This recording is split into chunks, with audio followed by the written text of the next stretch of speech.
Hello friends, আজকে আমি তোমাদেরকে দই চিকেনের রেসিপিটা দেখাচ্ছি। প্রথমে চিকেনটা ভালো করে ধুয়ে নেবে, তারপরে নুন গোলমরিচের গুঁড়ো মাখিয়ে রেখে দেবে 10 মিনিট।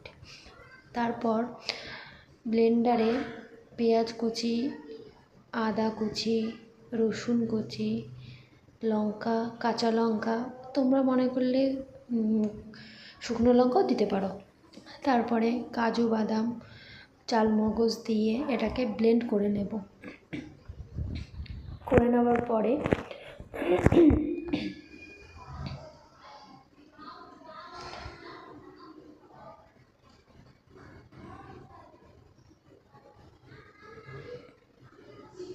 তারপরে কড়াইতে আমি তেল দিয়ে দিলাম। তেলটা গরম করে তারপরে আমি দিয়ে দিলাম একটা একটা করে মাংস পিস আমি দিতে থাকবো। দিয়ে এটাকে আমি পুরো ভেজে নেব। ভাজা হয়ে গেলে এটাকে আমি তুলে নেব। তুলে নিয়ে ওর মধ্যে আমি আরেকটু রিফাইন তেল, সাদা তেল আমি দিয়ে দিলাম। দেওয়ার পর ওর মধ্যে আমি দারচিনি, এলাচ আর তেজপাতা দিয়ে ভালো করে ওটাকে নেড়ে নেব। এরপর আমি ওই ব্লেন্ডারে যেগুলো মশলাগুলো ছিল সব দিয়ে দিলাম। দিয়ে ভালো করে নেড়ে দিলাম, যাতে যতক্ষণ না তেলটা ভালো করে কষানো যতক্ষণ না হবে ততক্ষণ দিতে থাকবো। তারপরে ধনের গুঁড়ো, জিরের গুঁড়ো, কাশ্মীরি লঙ্কার গুঁড়ো সব কিছু দেবো। দিয়ে ভালো করে আমি ওটাকে নাড়তে থাকবো।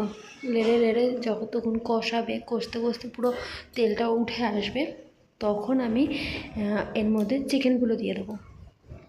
চিকেনগুলো দেওয়ার পর ভালো করে আরও কষাতে যখন আবার তেলটা বেরিয়ে আসবে, তখন আমি ফেটিয়ে রেখেছি টক দই, সেই ফেটানো টক দইটা আমি এর মধ্যে দিয়ে দেবো।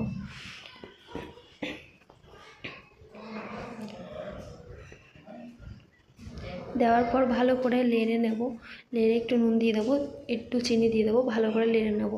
নেড়ে যখন তেলটা ভালোভাবে উঠে আসবে, একটু গরম মশলা দিয়ে দেবো, গুঁড়ো গরম মশলা দিয়ে দেবো। দেওয়ার পর এটাকে ভালো করে নেড়ে তারপরে আমি নামিয়ে ফেলবো। ভালো করে নেড়ে আমি নামিয়ে ফেলবো। হয়ে গেল আমার দই চিকেন রেসিপি।